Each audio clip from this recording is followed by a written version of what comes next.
Vous vous trompez sur les gens beaucoup plus souvent que vous ne le pensez.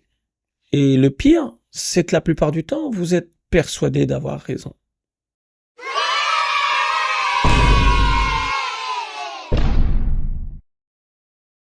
Si t'as l'air intelligent, je pars du principe que...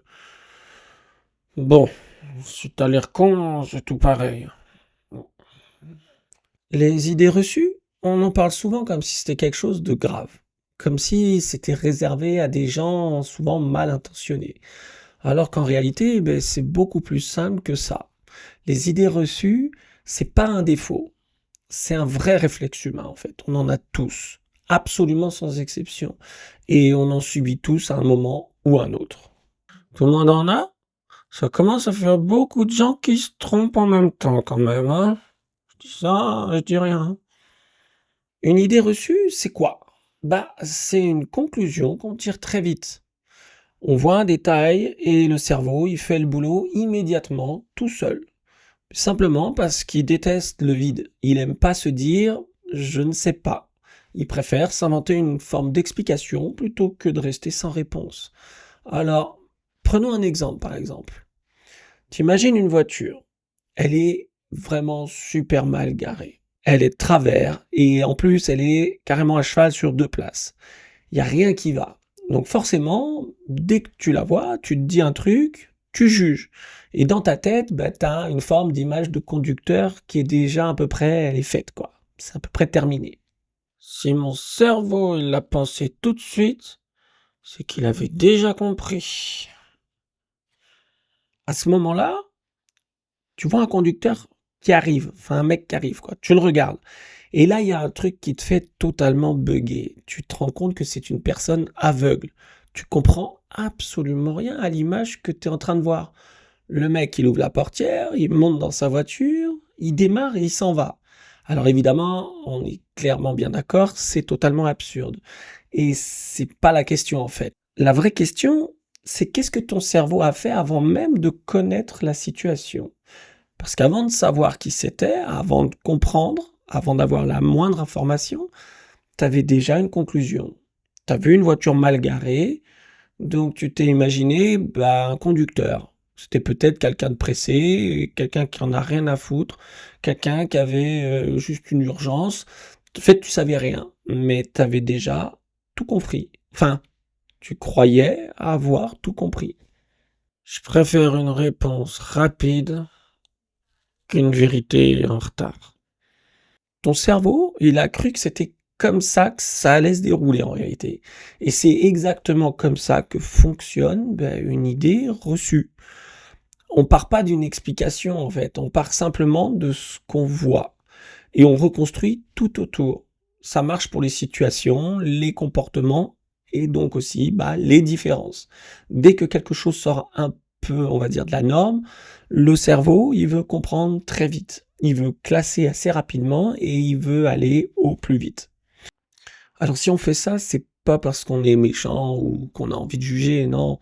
C'est surtout parce que le cerveau, lui, il a envie d'aller très vite. En fait, trop vite même. Il préfère une explication simple, même si elle est totalement fausse, plutôt que d'admettre qu'il ne sait pas. Alors en fait, le problème, c'est pas que ce mécanisme existe, le problème, c'est qu'il est très fréquemment dans le faux. Parce que la vérité, elle est toujours beaucoup plus compliquée que ce qu'on imagine, elle est plus nuancée et nettement moins évidente. Plus on m'explique, plus je fais confiance à ma première idée.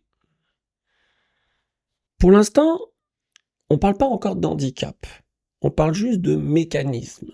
Cette habitude très humaine, en fait, qui consiste à tirer des conclusions à partir de ce qu'on voit. Et forcément, tout ça, ça prend encore une autre dimension quand ça te concerne directement. À partir du moment où une différence se voit, les idées reçues, elles changent. C'est plus juste une impression, c'est carrément une forme de projection.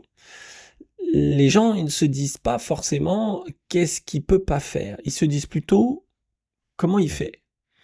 Et derrière, il y a très souvent la même idée en fait qui revient. Ça doit être plus compliqué, c'est plus contraignant, forcément plus lent ou nettement moins performant. Parfois, Il y a de l'admiration et souvent il y a une forme de curiosité et parfois c'est une supposition automatique qui mélange un peu tout ça. En tout cas, ce qui est sûr, c'est que tu fais pas comme il faut, parce que si tu le faisais normalement, on se poserait pas la question. Hein. Dans tous les cas, ils imaginent déjà une bonne partie de la réalité sans la connaître. Très vite, ta vie, en fait, elle commence à être résumée à partir d'un seul détail visible. Pourtant, ils savent absolument rien en réalité. Le cerveau, lui, il a besoin de combler des vides, alors il imagine des limites. Mais en même temps, c'est de ta faute si je pense ça, hein. Moi, j'avais pas envie de penser. J'y suis pour rien du tout. Rien. Il a déjà une idée de ce que tu dois pouvoir faire et de ce que tu dois avoir beaucoup plus de mal à faire. Il imagine une vie parfois beaucoup plus compliquée, plus contraignante, avec des difficultés qui en réalité sont très fréquemment et totalement fausses. Il fait pas ça par jugement, c'est juste qu'il préfère imaginer parce qu'il peut pas rester sans réponse. Arrête de me prendre pour un jambon encore une fois, hein. Vas-y, fais un 100 m/h, on va voir si c'est pas plus contraignant, hein. Et si les difficultés sont totalement fausses, je vais passer un bon moment, je crois. Je crois bien. Ce qui n'est jamais imaginé, ce sont surtout les adaptations au final, les solutions et les différentes façons de faire qui existent. Et c'est vrai pour tout le monde. Et même pour les PMR, donc. Avant de penser aux solutions, le cerveau, il pense toujours au scénario le plus compliqué en premier. Alors à ce stade-là, les idées reçues, elles restent exactement là où elles sont arrivées. Elles sont dans la tête.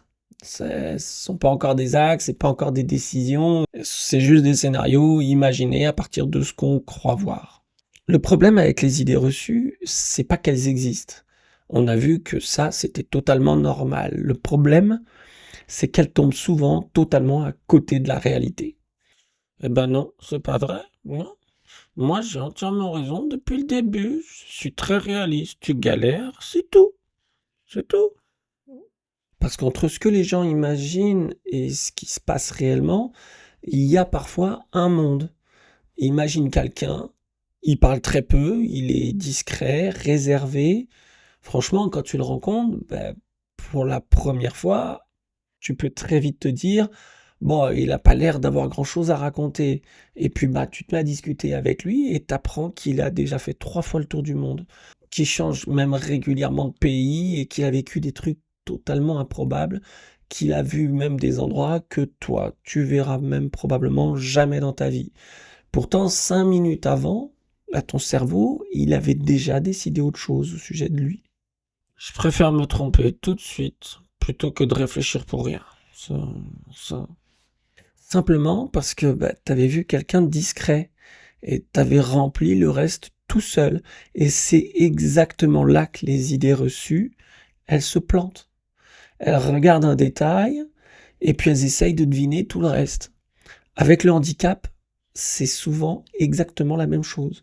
On voit une différence, puis le cerveau, il commence à écrire une histoire autour. Il imagine ce qui doit être compliqué, ce qui doit être difficile, ce qui doit être fatigant, alors que parfois, ce qu'on imagine compliqué, ça l'est pas du tout. Sérieusement, tu pourrais faire un effort, hein. Moi, j'avais déjà raconté que t'étais malheureux, que t'arrivais à rien faire, et là, tu viens ruiner toute mon histoire. Hein. Tout foutu en l'air. Et à l'inverse, des choses auxquelles personne ne pense peuvent être beaucoup plus compliquées. La réalité, elle est rarement là où on l'attend en fait. Elle est souvent entre les deux. C'est ni aussi simple, c'est ni aussi compliqué. C'est probablement là que les idées reçues se trompent le plus. Elles essayent de résumer une personne entière à partir d'un seul détail. Alors qu'en réalité, un détail raconte jamais toute l'histoire en fait. Parce que les idées reçues ont un problème. Elles regardent souvent au mauvais endroit.